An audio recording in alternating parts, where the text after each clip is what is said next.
먼저 초미의 관심을 끌었던 오늘의 장기채 입찰 소식부터 보고 갑니다. 어제 10년물 국채 입찰 굉장한 수요 부진에 직면했죠. 근데 오늘은 30년물 입찰이 있었습니다. 근데 이게 잘 팔렸어요. 입찰 호조를 보였습니다. 낮은 금리로 낙찰이 됐습니다. 반대로 말하면 높은 가격으로 낙찰이 됐다는 거죠. 보시면 전일 진행됐던 10년물 입찰은 2월 대비 높은 금리로 낙찰이 됐잖아요. 근데 30년물 보시면 어떻습니까? 하루 사이로 벌어진 일인데 2월 대비 낮은 금리에 낙찰이 되신 거를 볼 수가 있습니다. 쉽게 설명하면 보다 많은 경쟁자가 모여들었고 그래서 높은 가격으로 낙찰이 됐고 그래서 낮은 금리로 낙찰 결과가 나왔다 이 얘기가 되겠습니다. 근데 미스테리는 보통 이런 입찰 결과가 나오고 나면은 적어도 하루 정도는 이 낙찰 결과에 채권 시장이 영향을 받습니다. 예를 들어서 채권 금리가 막 높았다가도 이런 낙찰 호조건이 나오고 나면은 금리가 이렇게 한 차례 내려가고 새로운 경로가 형성이 되면서 그거대로 에너지를 이렇게 발산하면서 가는 거죠. 근데 이번엔 이상한 게 낙찰 결과가 잘 나와서 금리가 한 차례 내려갔다가 바로 다시 올라가 버렸어요. 금리가 순간 급락을 하고 다시 V자 반등으로 올라가 버립니다. 이럴 거면 굳이 왜 이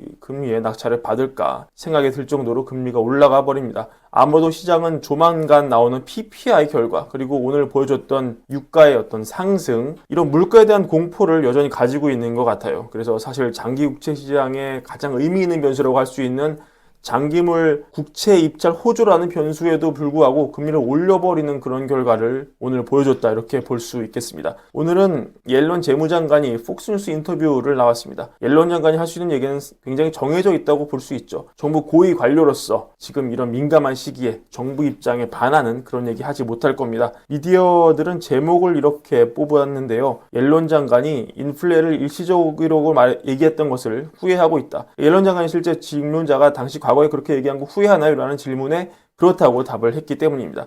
하지만 전반적인 발언 기조에는 큰 차이가 없었습니다. 인플레가 떨어지고 있다는 그런 발언이었는데요. 주거비가 올라가고 있는 속도가 완화되고 있는데 이게 CPI 이런 물가 지표에 반영이 되려면 시간이 좀 걸린다. 미국의 실제 많은 지역에서 새 아파트 렌트비가 내려가고 있다. 인플레는 22년 고점에서 3분의 2가량 내려온 상황이고 항상 이렇게 원활한 경로를 탈 수는 없지만 추세만큼은 확실하게 긍정적이다 이렇게 말했습니다. 그리고 스태그플레이션 가능성은 없다.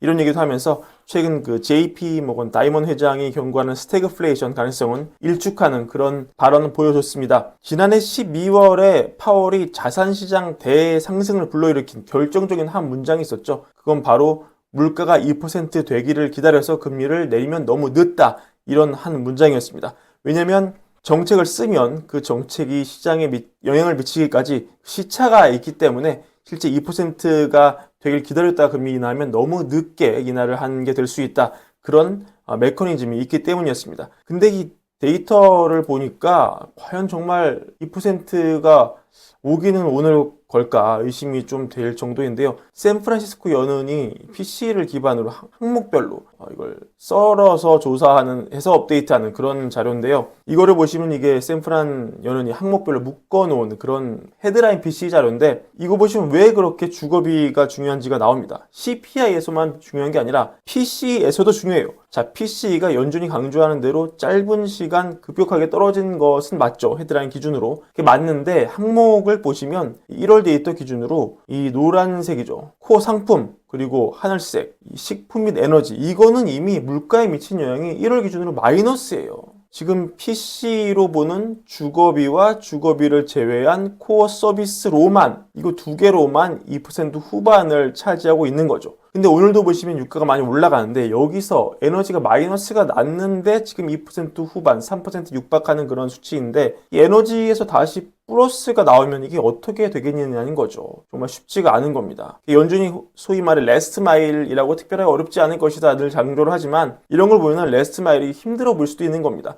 지금 임금 상승이 되고 있는 상황에서 코어 서비스, 초록색이 막 빠진다고 보기도 그렇고 코어 서비스 이런 것들은 뭐 교통, 숙박, 의료 이런 것들이 차지하는 그런 비중이 높을 텐데 이런 것들 특성상 뭐 많이 빠지기가 쉽지 않거든요. 물가 상승률 기반으로 봤을 때. 게다가 이 하우징이 아무리 시차를 두고 내려간다고 하지만 지금 집값은 오르고 있는 그런 국면이란 말이죠. 게다가 금리나 기대감이 퍼지면서 모기지 금리가 내려가면 사실 하우징도 우리가 낙관만 할 수는 없는 상황이다. 그렇게 볼 수 있겠습니다. 이거는 코어로 본 자료인데 자 보시면 과거 물가가 급등할 때와 비교하면 물가 강률이 많이 달라졌습니다. 지금 하우징이 지금 이렇게 보시면 코어로 보면 더 도드라져 보이죠. 물론 빠지고 있는 건 맞죠. 하지만 이게 안정적으로 과거 수치로 이게 전반적으로 코어가 2%대로 돌아가려면은 지금 수준에서 하우징이 반토막 정도는 낮아야 돼요. 과거처럼. 이 상품은 아예 마이너스 혹은 제로 수준으로 가야지 가까스로 2%인데 지금 이 변화된 강론에서 이게 가능할까? 하우징도 떨어져야 되고 코어 서비스도 거의 과거 2%대가 코어 기록한 때와 비교하면 반토막 가까이 나야 되는 거 아닙니까? 근데 지금 이 자산시장 상승기에서 과연 이런 메커니즘이 나올 수가 있을까? 세부 강론으로 썰어보면 더 걱정이 됩니다. 그렇기에 아마도 파월은 2%로 물가가 돌아간 다음에 금리 인하하면 너무 늦다고 말을 하는 것이고 이 내려가는 추세를 그냥 기계적으로 보자면 올해 안에 아마도 금리를 내리지 않고 금리를 그대로 놔둬도 2%로 물가가 돌아가기는 힘든 그림이다. 그러니까 파월은 금리 인하를 올해 하기 위해서는 물가가 2% 되기 전에 인하를 하겠다고 말할 수밖에 없는 상황이다. 그런 발언이 이해가 된다. 이렇게 설명을 드릴 수 있겠습니다. 오늘은 전 뉴욕 연은 총재였던 빌 더들리가 인터뷰 나왔는데요. 이제 곧 FOMC가 열리죠. 사실 금리 인하 여부는 관심이 아닙니다. 왜냐면 이미 100% 가까운 확률로 동결이 확실시되기 때문이죠. 그렇다면 남은 관심은 두 개겠죠. QT를 언제 테이퍼링 할 것인가, 그리고 점도표일 텐데요.